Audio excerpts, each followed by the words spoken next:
Right, good evening and welcome to Talkingbowls Radio, sponsored by Thurston. This is your host Mel Evans, and assisting me as always is Lynn Pritchard. Locked away in the background is the guy who makes it all work, Mr. Talkingbowls, Paul Hickman. We have another packed show, another vast array of guests from all aspects of the sport. Later in the show, Jack Hunt, one of the sport's all-time greats, will be joining us. He's played at the very top for Crown Green, Bowls, Flat Green and even curling. Also coming up on the show later will be Andrew Farmer, who just 48 hours ago won the Isle of Man.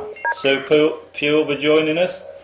Nick Newey will be popping in. And like most programmes this weekend, we've got Jacko on. Well, Dave Jackson that is, of course.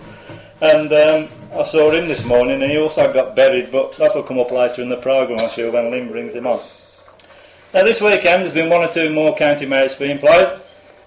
Just an hour or so ago, the Warwick and Worcester merit was completed, and I'm delighted to have on the programme the Warwick and Worcester Secretary, Darren Simkin. Good evening, Darren. Hey Mel, how are you doing? How are you doing? Not so bad, mate. Good. Welcome to the programme, Darren. I'm sure it's all gone well today, knowing Warwick and Worcester's normal organisation. Very smooth, mate, very smooth.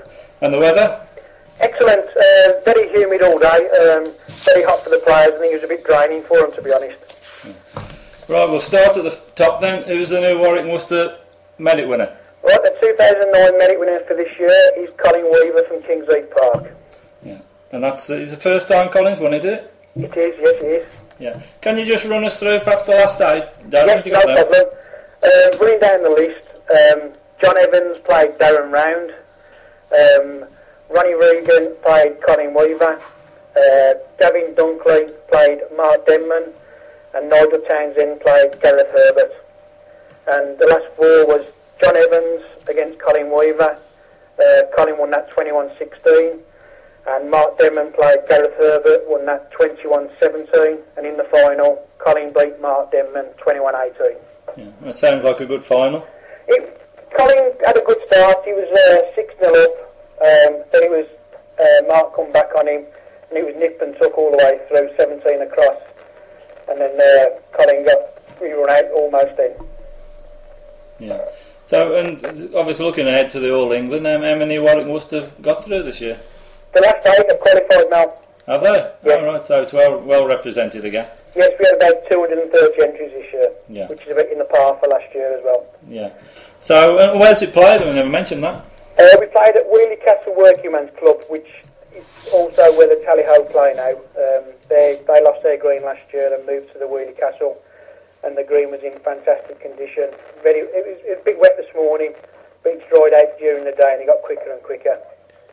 Is that a new venue for the merit, is it? Yeah, we've the last couple of years we've tried to move it round to lower league clubs, to be honest, to give them something back.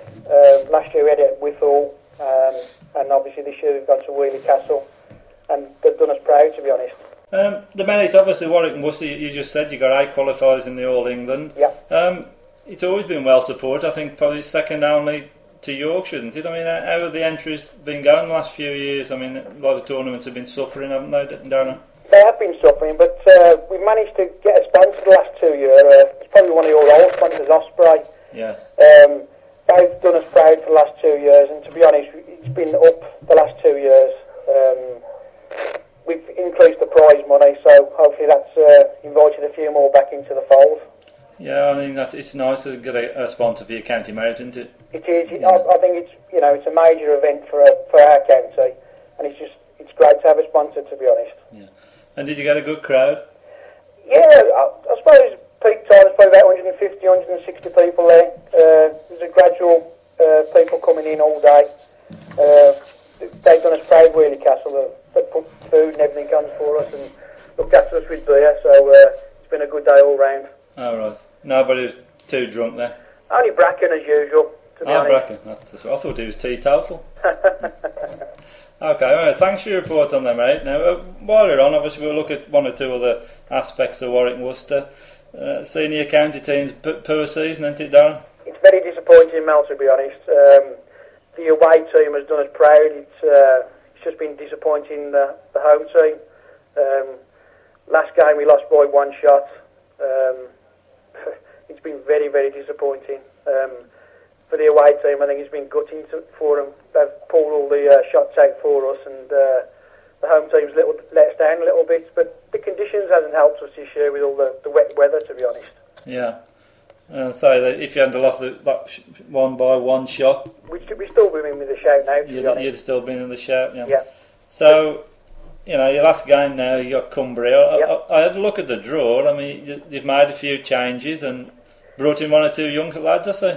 Yeah, I think it's our chance to try a couple of new players out. Obviously, Greg Smith and who's the other one now? Ben Harris, the two lads we brought from the junior county. They've earned their place in there. And there's one or two we've brought back into the fold. Obviously, Darren Round we brought back in. Nigel Townsend from the Brook Hill's going to make his debut. So we made a few changes. We've picked a new green, which is Kings Norton. We haven't used it before for a senior game.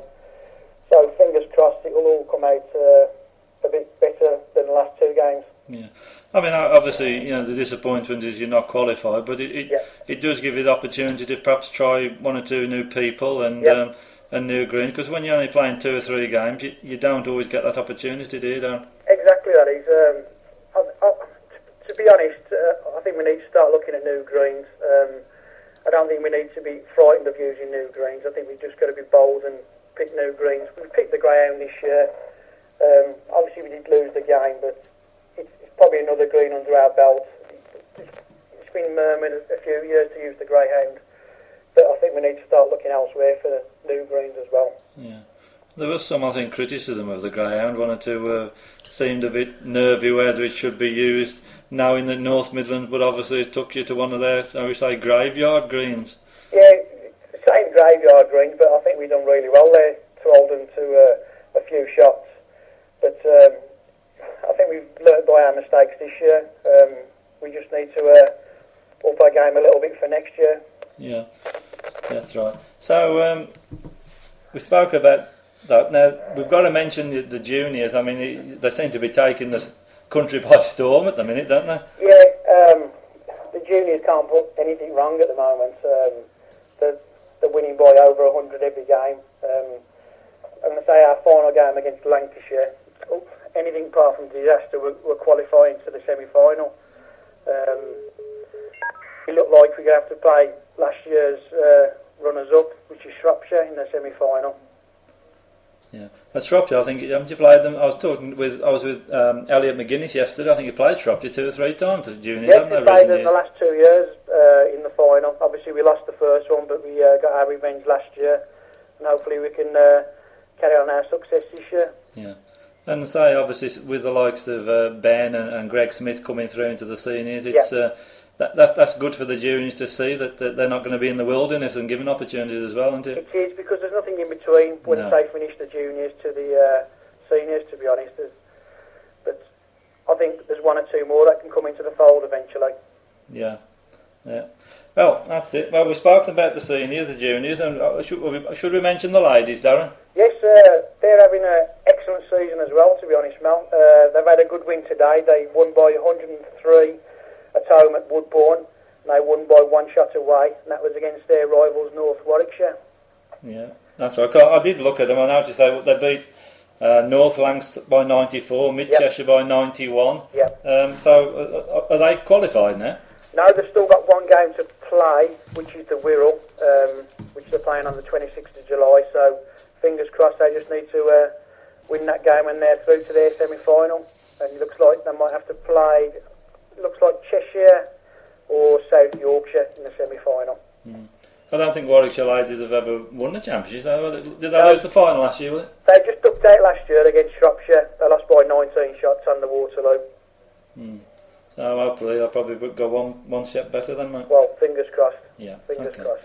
All right, well, thank you very much for joining us, Darren. No problem, I think we've covered everything in Warwickshire there. and well done for you. I know you do a tremendous job, and I know that everybody in Warwickshire appreciates that. You're one of the real hard-working guys. Thanks, mate. And the sport needs people like you. So cheers, thanks for joining us, Darren. Thanks, Mel. And good night. Thanks, See mate. you, Darren. See you, Lynn. Bye, mate. Bye-bye.